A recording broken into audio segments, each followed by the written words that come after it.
Hello everyone. Last video में मैंने बात करी थी जो रिवर है वो किस तरह के शेप साइज बनाती है जब वो अपनी ओरिजिन से चलना शुरू करती है, when starts from its origin to sea. ठीक है, तो अपनी जब फुल वेग में होती है, फुल स्पीड में होती है तो कैसे शेप्स बनाती है। ठीक है, जब डाउन स्लोप में आती है तो क्या करती है। ठीक है, तो इसी तरह से ऐसी सी वेव्स हैं, विंड हैं, अलग अलग तरह के ग्लेशियर्स हैं, अलग अलग तरह के क्या बनाते हैं आपके आइस है, अलग अलग तरह के शेप साइज बनाते हैं। अब बात करते हैं सबसे पहले सी वेव्स की। तो यहाँ पर कोई इमेज आप देख ही पा रहे हैं, ठीक है, तो इसमें से आपको समझने में काफ़ी आसानी होने वाली है। The erosion and deposition of the sea waves gives rise to coastal land forms. Sea waves continuously strike at the rocks. Cracks develop. Over the time, they become larger and wider. Thus, hollow-like caves are formed on the rocks.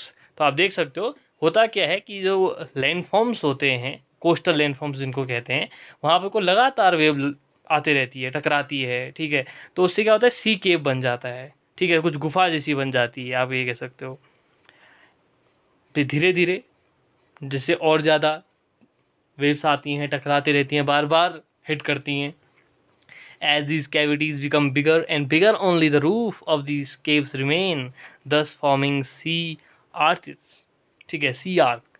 Arc means, arc का मतलब आप समझते हैं, ठीक है, maths में भी एक आर्क टर्म आता है सर्कल में। ठीक है, that is arch, sea arc.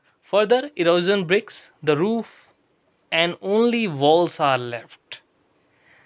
These walls-like features are called stacks. The steepy rocks coast rising almost vertically above seawater is called sea cliff. This the sea waves deposit sediments along the shore forming beaches. तो होता क्या है, जब जो आपके landforms हैं, coastal landforms, तो उनमें जब हिट करता है तो पहले सी केव बनता है। ठीक है, सी केव बनने के बाद जब जो सी केव है, कैविटी बड़ी होती जाती है, तो सिर्फ रूफ बचती है। ठीक है, सिर्फ क्या दिखती है, रूफ। तो उसको हम क्या कह देते हैं, द फॉर्मिंग सी आर्क। ठीक है, सी आर्क। और फिर उसके बाद धीरे धीरे वो उसको भी तोड़ देता है। ठीक, कह सकते हो सी आर्क को भी तोड़ देता है।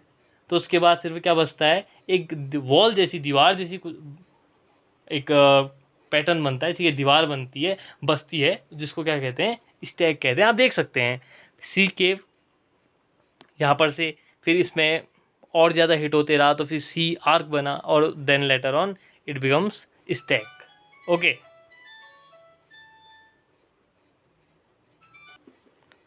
Okay, then these wall like features, ये जो वॉल लाइक फीचर्स इनको कहते हैं, स्टैक्स कहते हैं। The steep rocky coast rising almost vertically above sea water is called sea cliff. जो सीधे डायरेक्ट वर्टिकली जो ऊपर उठे रहते हैं, आप कह सकते हैं एक तरह से स्टेप स्टीप रॉकी कोस्ट। ठीक है, rising almost vertically above is called sea cliff. The sea waves deposit sediments along the shore forming beaches. तो जो वेव्स हैं वो जो साइड है, ठीक है, वहाँ पर को सेडिमेंट ला के जमा कर देती हैं, जिससे क्या बनते हैं, बीचेस बनते हैं। ठीक है, तो ये काम है किसका, वेव्स का, सी वेव्स का। अब बात करेंगे वर्क ऑफ आइस। अब जो आइस है, ठीक है, इसके क्या काम है। Glaciers are rivers of ice which to erode the landscape by bulldozing soil and stones to expose the solid rock below. Glaciers carve out deep hollows. As the ice melts, they get filled up with water and become beautiful lakes in the mountains. The material carried by the glacier, such as rocks, big and small, is sand and silt, gets deposited. These deposits form glacier moraines. Okay, so what it is, glaciers are rivers of ice. Glaciers क्या है, एक तरह की नदी है, कह सकते हो, बर्फ की। Rivers of ice which to erode the landscape by bulldozing soil and stones expose the solid rock below. तो जो सॉलिड रॉक्स होती हैं, ठीक है, किसके, ग्लेशियर के नीचे जो सॉलिड रॉक्स होती हैं, उनका क्या होता है, एरोजन होता है। ठीक है, तो उससे आप कह सकते हो कि जो सॉलिड रॉक्स हैं, सॉलिड रॉक्स बिलो हैं, उनका क्या होता है, एरोजन होता है। ग्लेशियर्स कार्व और डीप हॉलोज, उससे क्या बनते हैं, एक डीप हॉलो बनते हैं। एक आप कह सकते हो कि बहुत ही डीप, जिनको हम कह सकते हैं गर्त कह सकते हैं, या फिर कह सकते हैं डीप हॉलो, एक स्पेयर टाइप का पैटर्न बनता है। ठीक है, deep hollows. As ice melts they get filled up with the water and become beautiful lakes in the mountain. तो होता क्या है कि जो ग्लेशियर है उसके नीचे की जो सॉलिड रॉक है उसका लगातार क्या होता है, एरोजन होते रहता है। तो उससे क्या होता है, वहाँ पे डीप आप कह सकते हो गड्ढे टाइप के बन जाते हैं। ठीक है, वेल बन जाते हैं एक तरह का। तो उसमें क्या होता है, अभी जब आइस मेल्ट होती है तो बड़ी ब्यूटीफुल लेक बनते हैं। The material carried by the glacier such as rocks big and small, sand and silt gets deposited and these deposit from glacial moraines। तो ये क्या होता है कि जो ग्लेशियर्स होते हैं वो अपने साथ जो स्मॉल हैं, लार्ज हैं, ठीक है, रॉक्स लेके आते हैं, सैंड लेके आते हैं, सिल्ट लेके आते हैं। ठीक है, तो उससे क्या बनता है, जब ये फिर उसके बाद डिपॉजिट करते हैं कहीं पर को उस सब चीज़ों को, फिर जो जनरेट होता है, that shape is called, that pattern is called glacial moraines. ठीक है, glacier moraines. Okay, now we will talk about work of wind. अब ये वर्क ऑफ विंड क्या है, विंड बहुत सारे काम करती है। Have you ever visited a desert, try to collect some pictures of sand dunes. An active agent of erosion and deposition in the desert is wind. In desert, you can see rocks in the shape of a mushroom, commonly called mushroom rocks. Winds erode the lower section of the rock more than the upper part. Therefore, such rocks have narrower base and wider top. When the wind blows, it lifts and transports sand from one place to another. When it stops blowing, the sand falls and gets deposited in low hill like structures. These are called sand dunes. When the grains of sand are very fine and light, the wind can carry it over very long distances. When such land is deposited in large areas, it called loess.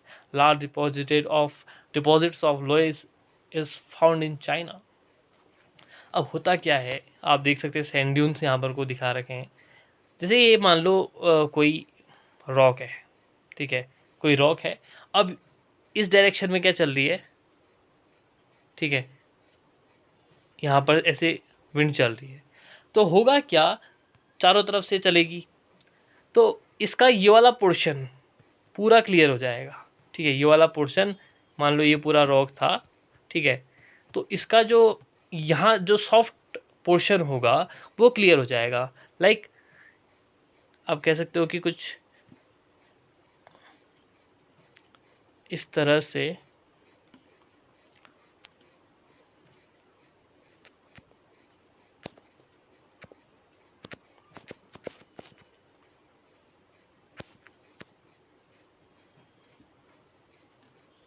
तो फिर कुछ इस तरह से बचता है। ठीक है, मीन्स आप कुछ ऐसे समझ सकते हो। ठीक है, मीन्स बाहर का पोर्शन क्या हुआ, बाहर का पोर्शन साफ हो गया, तो कुछ मशरूम जैसा आपने देखा होगा, तो मशरूम रॉक इसलिए उसको कहते हैं कि मशरूम पैटर्न वो बनाता है। ठीक है, तो that is called mushroom rocks. फिर ऐसी जो स्मॉल आप कह सकते हो, जो विंड, जब विंड चलती है, व्हेन द विंड ब्लोज, जब विंड बहती है, it lift transport sand from one place to another. तो ये क्या कहते हैं, सैंड जो सैंड है एक सिरे से दूसरी तरफ ले जाती है। तो इससे क्या होता है कि जहाँ पर कोई इकट्ठा कर देती है, कलेक्ट कर डिपॉजिट करती है, वहाँ पर सैंड ड्यून्स बनते हैं, कुछ इस तरह के आप देख सकते हैं। When the grains of sand were are fine and light when carry to very long distance, तो जब बहुत लाइट होते हैं तो ये बहुत ज़्यादा दूर तक इसको हवा उड़ा के ले जा सकती है, और फिर क्या करती है, लार्जर एरियाज में इसको फैला देती है, and it is called an loess. और आप चाइना में इस तरह के लोएस के बड़े एरिया फील्ड आप देख सकते हैं। ठीक है,